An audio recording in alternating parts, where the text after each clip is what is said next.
Alright, welcome to Probability with Replacement Level 3. Now in this one it says what's the probability of the spinner below landing on a 4 and then a 2 and then a 6? Well, when I look at this, it doesn't tell me if this is with replacement or without replacement. But the answer is actually implied. So I want you to imagine you have this spinner and you flick it. Let's say, hey, what's the probability of landing on a 4? Okay, well look at these. We can see that there's only one space here that has the number 4. So the probability of landing on a 4 is 1 out of, and you can count them up, there's 1, 2, 3, 4, 5, 6, 7, 8 spaces total. However, when I flick that spinner and it lands on 4, is that 4 going to stay on the spinner on the circle, or is it going to vanish? Well, obviously that 4 is going to stay there. And since that 4 is not being removed, this is implicitly probability with replacement. Okay, some other examples of probability with replacement would be rolling a dice. It's always going to be out of 6 options no matter what. Flipping a coin, it's always going to be out of 2 options no matter what. And so from there, then we say, okay, well, what's the probability of landing on a 2? So we flick the spinner, it goes round and round, and the probability of it landing on a 2, well, remember, for a 2, there's only 1 2 out of 8. And flicking it, and then it landing on a 6. Landing on a 6, once again, the probability is 1 out of 8. Because you're never going to take these numbers away when the spinner lands on them. And remember, to get to probabilities, we just multiply them by each other. So here, we have 1 over 8 times 1 over 8 times 1 over 8. Now I know that that's 1 over 64, 8 times 8 times 1 over 8. And I'm pretty sure 8 times 8 times 8 is 512, but let me just pull up my calculator real quick to be safe. Okay, 8 times 8 is 64, times 8 is, 1 out of 512. That is the probability of you hitting a 4, and then a 2, and then a 6. Alright, let's move on to our second example. Okay, for problem number 2, it says what's the probability of a point landing in an unshaded region and then the next point landing in the shaded region of the shape below? Well, remember, the way that you find probability is the number of successes divided by the total number of options.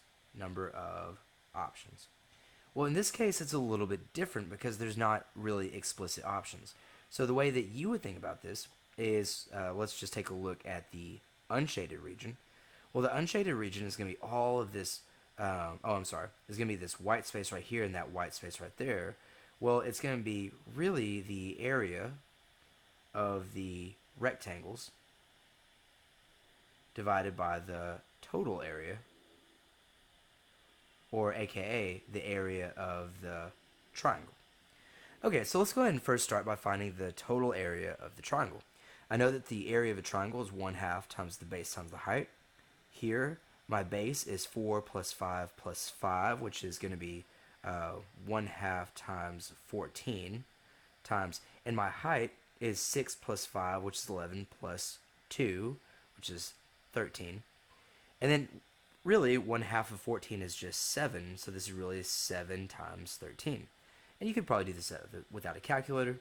7 times 10 is 70, and 7 times 3 is 21, so of course our total area for the triangle is 91 inches squared.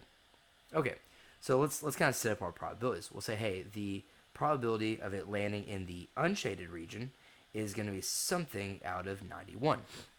Well, I know that this first rectangle has, remember, for the area of a rectangle is base times height. So one of the rectangles is 5 times 2, which is 10. And the other rectangle is also 5 times 2, which is also 10. And 10 plus 10 is 20. So the probability of it landing in the unshaded region is 20 inches squared out of 91 inches squared. Times. Now, what is the probability of it landing in the shaded region? And that could be a little bit trickier because we have to do some subtraction. We know that the shaded region is out of the triangle, there's 91 inches squared, and we know that there's 20 inches squared that is unshaded, and so we just have to subtract the two.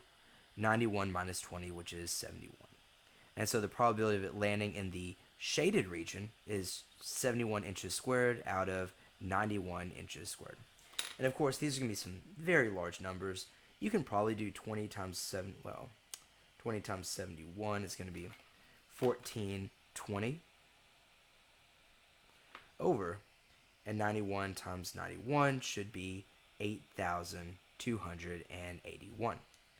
Now remember, that's when you get to large numbers, those are a little bit tricky. So what I would do is I would do 1420 divided by 8281, and that will give me this 0.1714. We'll just round it at 0.17, or aka there's a 17% chance of that happening.